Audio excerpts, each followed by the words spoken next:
ছিল আমার একটা বিয়ে বাড়ি, এক যুগ পর বিয়ে বাড়ি পড়েছে ভাই, একটু স্কিন কেয়ার তো করতেই হবে। তাই আমি ফটাফট স্কিন কেয়ার করে রেডি হয়ে নিচ্ছিলাম, কারণ আজকে বিয়ে বাড়িটা ছিল অনেক দূরে। আর এই গাজরাটা দেখছো, এটা আমি মিশো থেকে 250 টাকা দিয়ে কিনেছিলাম, আমার এটা ভীষণ প্রিয়। আর এই সেটটা আমি দুর্গাপূজার আগে কিনেছিলাম, বাট কবে পরবো ভাবতে পারছিলাম না, তাই এখন পরে একটু স্টাইল মারলাম।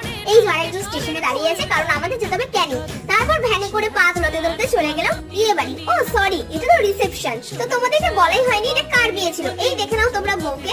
এটা ছিল আমার একটা অফিস কলিগের বিয়ে। তারপর চলে গেলাম ভাই খাওয়া দাওয়ার দিকে, কারণ এটাই তো মেন। তো দেখো ফটাফট ফুচকা খাচ্ছে, আর আমিও এখানে ফুচকা খেয়ে নিলাম। তারপরে চলে গেছিলাম পকোড়া খেতে।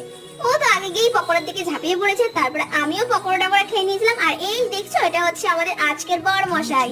এটা তো ভীষণ লজ্জা পাচ্ছে পোজ দিতে গিয়ে। তো তারপরে কফি টফি খেয়ে নিয়ে চলে গেছিলাম খাওয়া দাওয়ার দিকে।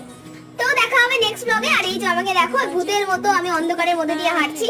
তো কেমন লাগলো ভিডিওটা অবশ্যই জানাও।